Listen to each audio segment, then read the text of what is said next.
I'm an alcoholic. Thanks, Tim, for asking me to speak. I usually try to read some sort of literature before I speak because, I want God to speak through me, and also because, I'm just going to share my experience, but if you don't get anything out of me, then, maybe this will help. So I wanted to read the meditation for the day from 24 Hours a Day today. So it says, "You must be before you can do. To accomplish much, be much. In all cases, the doing must be the expression of the being. It is foolish to think that we can accomplish much in personal relationships without first preparing ourselves by being honest, pure, unselfish, and loving. We must choose the good and keep choosing it before we are ready to be used by God to accomplish anything worthwhile. We will not be given the opportunities until we are ready for them. Quiet times of communion with the higher power are good preparation for creative action." So my name's Nicole. I'm an alcoholic. My sobriety date is December 31st, 2013. Sorry, I always get mixed up because it's right on 14. So I have a little over 6 years. I have a sponsor who has a sponsor. I take women through the 12 steps of Alcoholics Anonymous. I have a home group. It's Hollywood Young People's in AA. It meets 3 times a week. All are welcome. And I do service in this program, and I say all of those things not because I'm special or because I'm really great at this program or something.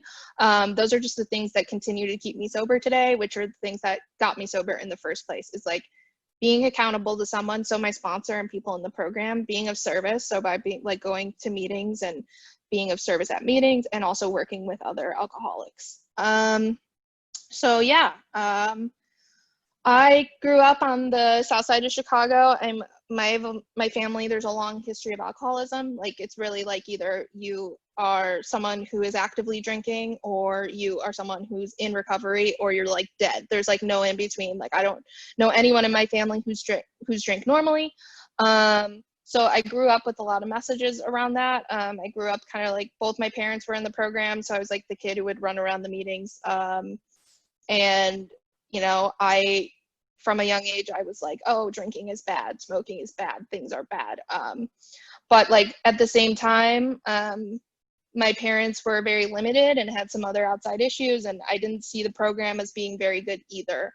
So I had these kind of dual resentments against substances, and then also against AA. And I also was a kid who was really ill a lot. I had a lot of chronic illnesses from a very young age. And for me, that always made me feel different. So you have number one, I'm an alcoholic, so I automatically feel kind of different from the world. 2, I have these physical illnesses that make me fall behind my peers and not have a lot of peer interaction. So kind of all came together for me to feel not a part of the world and not and very isolated. By the time that I was 10 years old, that was when I first had my first suicidal ideation, and it was very dramatic. But it was just that's when I started to really feel down and different. And I was pretty actively suicidal from when I was 10 until I was about 15. I went to therapy, they got me on some medication, but it wasn't until, I was 15 and I was invited to my first party. And I have never drank a little bit or normally, quote unquote, or whatever. The first time that I drank, I got blackout drunk. I threw up. I found a dental tool at this person's house and started to cut myself with it. I made out with a guy I didn't know, who then followed me around and read poetry to me, and I was what the fuck are you doing? And I woke up in a McDonald's, and all of that, and you would think, most people would think, oh, that wasn't a great experience. But my thought was wow, I need to do this every day for the rest of my life until I die. Because in that moment, I felt like I was out of my head. I was out of my body. I was out of this ongoing thought in my head of not being able to handle life and life circumstances, which I now know as my alcoholism is that I am unable to live in the life normally without either A, substances, or B, a solution through this program. I'm just not a person. And I also want to say up front, I don't think that there's only one solution for all type of people. I think there are different things that work for different people. But for me, it's my connection with my higher power, and through working the 12 steps in this program, that I've been able to have a better life and not live in that reality today. So yeah, I had my first drink at 15, and every drink after that was pretty much like that. I was always like ending up like almost getting arrested. I was always like blacking out. I like was always saying like there's just like I read old like Facebook messages to people, and I was like, yeah, I need to get obliterated. Like every time, like there was no like I had no conception that I wanted to drink just a little bit. Like I wanted to drink all the time, and I wanted to black out, and that's what I thought drinking was. Though the caveat to that was like I was in a home with two parents who were in AA at the time. And so it was like really hard to drink as much as I wanted to all the time. Whenever I did drink, I blacked out and I drank the way that I wanted to. But it wasn't until I got to college and I got my own apartment that things kind of spiraled out of control as far as like my consumption and like consequences. And so like to make a long story short, I was, drinking pretty heavily, smoking pot pretty heavily. I never had access to any of the other type of drugs, but I think I probably would have done them if I did. But I was like, on the outside, everything looked great. Like I had a 4.0. I like was student body president. I went to art school, so that like wasn't a big accomplishment. It was like kind of just like I like half tried, and because I like half tried and was kind of intelligent, they were like, here, you can have all this shit, And I would like promise people things as student government president when I was drunk at parties, and then they'd call me on Monday, and then that wouldn't be good. And like things were just kind of like in that way were spiraling out of control. And then I like wasn't even able to show up to class because I was always messed up and would oversleep for like my 12 o'clock class and like couldn't get my shit together. And I had this like I had all these things happen, and then I was at a party and I was on a porch and it collapsed and I fell and I broke my back in 3 places. But instead of going to a hospital or like going home after that happened, somebody jokingly said like, blah, blah, blah, blah, you should smoke pot. And so I smoked like 10 bowls of pot and did not go to the hospital or get any medical attention for that. And then somewhere in the 9th bowl, I was like, oh, this isn't working. And then I walked home. Well, I walked like a mile to the train station in Chicago and then took a train home and then walked another mile home on what I would later find out was like 3 broken vertebrae back. I went to the hospital 2 days later.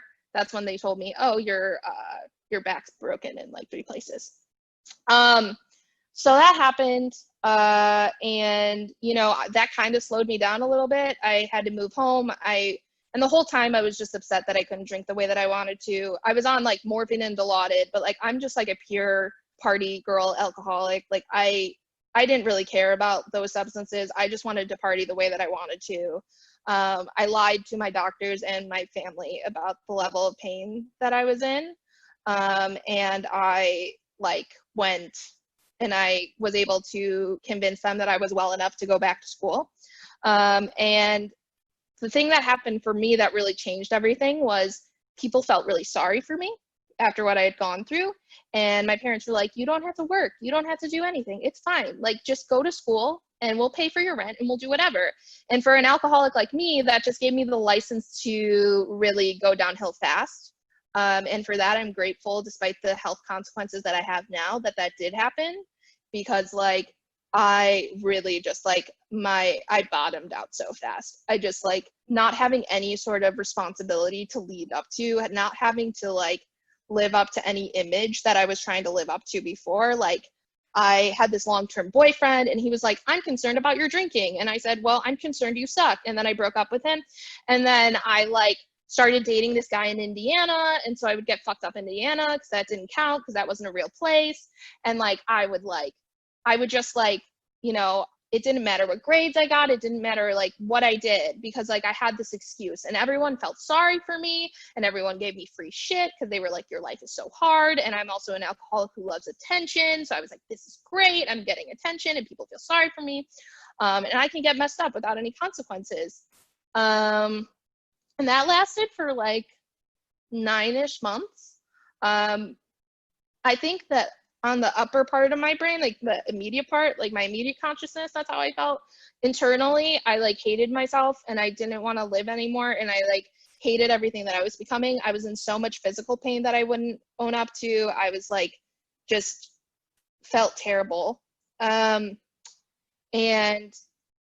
so what happened was I was, you know, things were, even so, like I was about to fail out of school again. I was like not in a good place. Like I was, you know, taking advantage of people. I was, you know, and the night of my last drink, I what happened was somebody put Monster in my wine, and I don't remember much, but I woke up the next morning and I had burned off half of my eyebrow. I had bruises all over my body. I didn't know what had happened, and I had cheated on my boyfriend. And out of all the terrible things that I had done to people and to my family and to everyone, like I had never cheated on someone before. And I don't know why that resonated with me. I don't know why that was my wake-up call. Looking back at it, like I think I just needed some sort of excuse.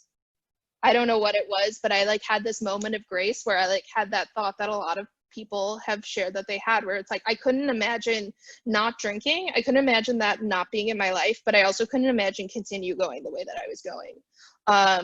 And the next day, like there are a lot of cons to having a family full of alcoholics, but the positive was that I was able to call my parents, and on New Year's Eve of 2013, I went to my first meeting with my mom, and on New Year's Day of 2014, I was able to go to my second meeting with my dad, and I haven't had a drink since, or a drug or anything. And I have no idea why it's stuck for me. I think I've done a lot of work. I think I've like really committed myself to this program, but like externally, you know, I think something that happens for a lot of young people, at least that I've heard in my experience, I should just talk from my experience, that like getting sober young, like I had built up all these like facades and everything in my life into this place of like, where like things kind of just started to tumble down around me because I had like built this like not solid foundation of my life. And so like things kind of sucked in the first couple of years, you know, like I 7 days into my recovery, I found out that my mom, who I thought had 23 years, had been relapsing for like a year and a half, and she relapsed in front of me. And I was just really lucky that like that night, the same night, and this is how I know that like my higher power works in my life, is I met my first sponsor that same night where that happened. She had no idea who I was. I went up to this girl and she like had good hair, and that was a whole reason. Like she sounded kind of spiritual when she shared. I was at this young people's meeting in Chicago, and she sounded kind of like at peace, but it was mostly that she had awesome hair. And I was like, okay, that's fine. Like that's enough to be my sponsor. And my parents have been like, get a temporary sponsor, so I got it. And I called her that night and I talked to her for hours. And this girl did not fucking know me. I like asked her to be my sponsor, and that night I called her and I was like, my whole life is falling apart. I have to move out of my mom's house. I don't know what I'm gonna do, blah, blah, blah, blah, blah. And like the miracle of this program is that she like listened to me for like 3 hours on the phone until I went to bed. And like I immediately got into the steps. You know, my grandma, who helped raise me as a kid, died the same in my first like year of sobriety. Just like a lot of shit fell apart. My health stuff got worse. But like the beauty of it was that like I was committed to this program and to like making this program a priority for me. And like as a result, despite the external circumstances maybe not being perfect or maybe not looking the way that I wanted them to look when I got sober, like I stayed sober and I like had this huge support system, you know. And I've been able to do a lot of beautiful things like in sobriety. Like I, you know, before I got sober, like my biggest dream was like I wanted to become a reality TV star because I wanted attention, and I wanted you to pay me money to get drunk and to give me attention. And like that was my goal. Like I was like, this is what I will do, and it will be great, and I will love my life. And like now, like, you know, I've lived, after a year of sobriety, I moved to New York, and like I, you know, tried to teach, realized I don't like teaching. I like working with kids, but I like working on like mental health stuff with kids.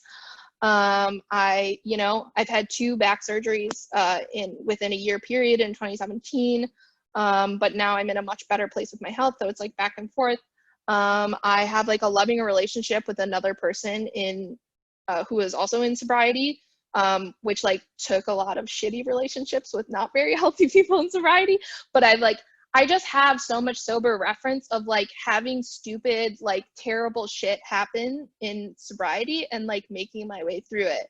And like now I live in California. I moved out here with my boyfriend like a year ago, and I like am pursuing a mental health counseling degree and like might get my doctorate, which is not something that I ever thought I'd be smart enough to do. And like I live this beautiful life. And like the best part about it is that like the part that I value the most about it is like that I have a sponsor who I can call, that I have like have sponsees who like want to do the steps with me, that I like have friends, you know, who I can reach out to. Like today was like a shitty day that I won't go into, but I felt really down about it. And then like my friend reached out to me, or reached out and was like, does somebody want to speak at a meeting? And I was like, I guess I'll do it, because what I know to do in this program is like when I'm in a shit place, when I feel like the lowest of the low, I like reach out to people in this program and I like try to be of service to people. Like that's all that I can do, you know, that's all that I can like when I'm in crisis. And that's amazing to me. Like what's amazing to me is that like by doing these little things in this program for like the past like 6 years, that like my impulse after I get past the like crazy mental health insanity that I sometimes have, like my impulse is like, oh, reach out to other people and try to be of service to someone else. When I was drinking, I was not thinking about any of the rest of you fuckers in the world. I did not care. I did not care. You were in the way. Unless you were giving me attention or you were giving me something I wanted, I did not care. And like, I didn't want to care. And like today, I'm going into a profession where like it's literally just having empathy for other people and like wanting to be of service to other people and like wanting to be like a loving, caring, compassionate person. And like that's only come through practice, and that's only come through like what I'll say about the steps is like just like, this is gonna sound stupid, just like I just feel like if you can just get through the steps like whatever shitty way that you can, like because it'll just sometimes the first, like my experience is like my first time through the steps, I feel like I was just kind of like throwing things at the wall and being like, here, this is my 4th step, and this is my 5th step, and this is what I'm doing, and these are my defects, and this is whatever, right? Like I'm just trying to make sense of it. And I only gained an understanding of this program once I was able to take someone else through the steps. Like I really feel like I did not understand this program until I did that. And I feel like if you're able to get through the steps for yourself and then find a way to take someone else through it and like really experience what it's like to watch someone else like fully like start to fully understand not only what their life has been like, but what they can be and how they can like live in this moment and build a new understanding of the world and how they can connect and interact with others.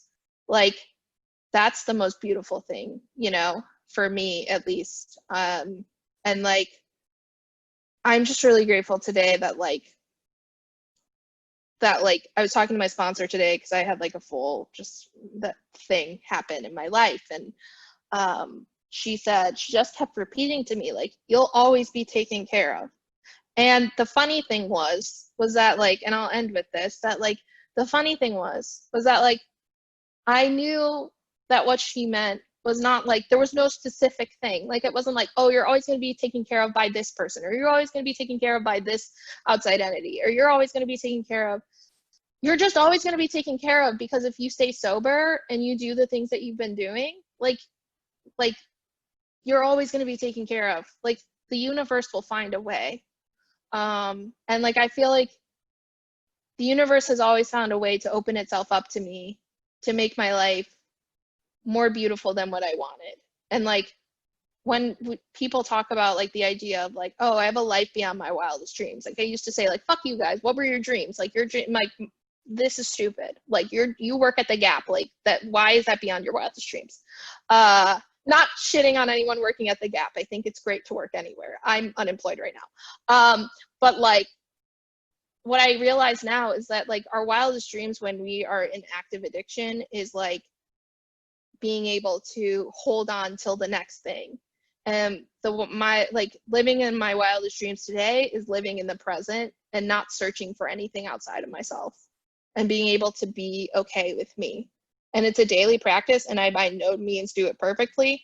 But I hope that, and that's my time. But I hope that something that I said helped someone tonight. I love all of you, even though I don't know any of you. And I'm grateful to be here. Thanks.